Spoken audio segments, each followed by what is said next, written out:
ololahan oo lagu talaalayo in ka badan 3 milyan oo neef ayaa maanta madaxweyne ku-xigeenka Puntland Axmed Cilmi Cismaan Karaash ka daafuray Garowe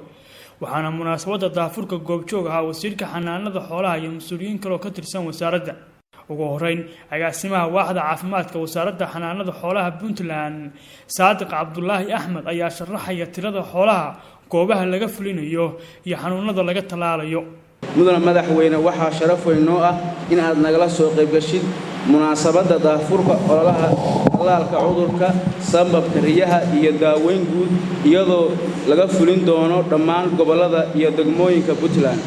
hawlgalkan oo socon doona muddo dhan 50 casho iyadoo ay ka qayb qaadanayaan ilaa 320 xirfadlayaasha caafimaadka xoolaha waxaana lagu talaali doonaa 3 milyan oo neef iyo 1 milyan iyo bar daaweyn guud ah oo xoolaha ah mashruucan waxaan ka faa'iideysanayaa sidoo qorshu yahay ilaa 75 qoys wasiirka xanaanada xoolaha Puntland Siciid Cismaan Aadan ayaa faray kooxaha xoolaha soo talaalaya inay issaaraan mas'uuliyad isagoo u sheegay inay si hufan ugu adeegaan dadka ay xoolaha u daweynayaan ka wasaaradahan shaqaalaheena loo tababaray in ay fahmaan bahaim aan hadlayn sida ay u daweyn lahaayeen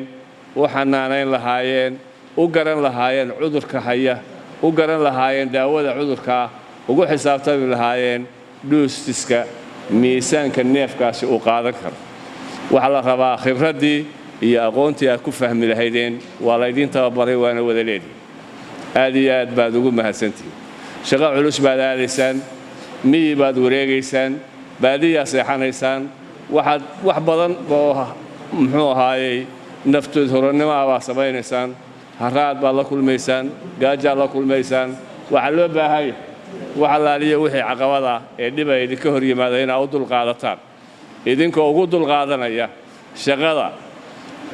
muxuu ahaayey muqadaska ee dadkiina iyo dalkiina u haysaan waxaa la rabaa sistamka aynu maanta u noolahay ama xoolo dhaqatadeednu u nool yihiin mustaqbalka inaynu la nimaadno fikir iyo caqli aynu ku bedelayno sistamkan uguna guurayno sistamka wanaagsan sistamka ka wanaagsan caqliga keeni lahaa waxa laga rabaa inaynu inagu ikhtiraacno waxa la rabaa sistam xoolihii geediga ahaa ee daruurta raacay ee halkan maanta ka guurayay maalinta labaadna wax degayay muxuu ahaayey meeshii aad uga fog ee joogtada ah yani sadcaal joogtada dad iyo dunyaba ku jiray waxa la rabaa inuu ka bedelo noloshii adkayd ee dadka iyo dunyaduba ay qabeen oo u bedelo nolol degan nolosha degan istiraatiijiyadii iyo qaabkii iyo wadadii loo mari lahaa baa la rabaa fikirkeedii inuu la nimaado madaxweyne ku-xigeenka Puntland Axmed Cilmi Cismaan Karaash oo daafuray ololaha talaalka xoolaha ayaa la dardaarmay kooxaha dhaqaatiirta wuxuuna ku booriyay inay dulqaad u yeeshaan hawsha ay soo qabanayaan dardaaranka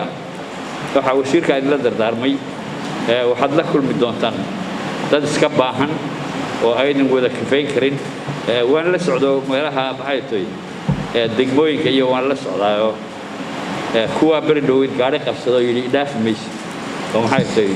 qorshihii loogu talagalay aan ahayn oo loo soo noqon lahaa marka waxaad la kulmi doontaan waxyaabo badan noocaas dulqaad baa la idinka baahan yahay waxa la idin baahay shaqo sugan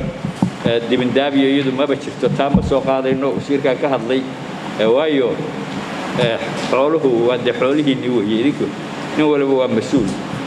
kaale maxay tahay qaylinaya iyo adigu waa u simantihiin marka xoolaheena waxa loo baahan yahay inaynu ka faa'iideysano inaynu maxay tahay xanaanayno inaynu dabcan waa la gaari doonaa mashaariic kale oo samayso oo reer guuranimada deegaan in la dejiyo ay deegaan noqdaan waad la socotaan xoolaheenu iyaga ayaa ugu hilib macaan sida la sheegay oo laga jecel yahay adduunka marka laakiin waad aragteen sagaarad muddo waa yaryar miisaankooda waxaasi waa socodka iyo maxay iyo dayaca waa la gaari doonaa mar la dejiyo oo ay iska waaweynaadaan oo maxay tahay daruuri yeeshaan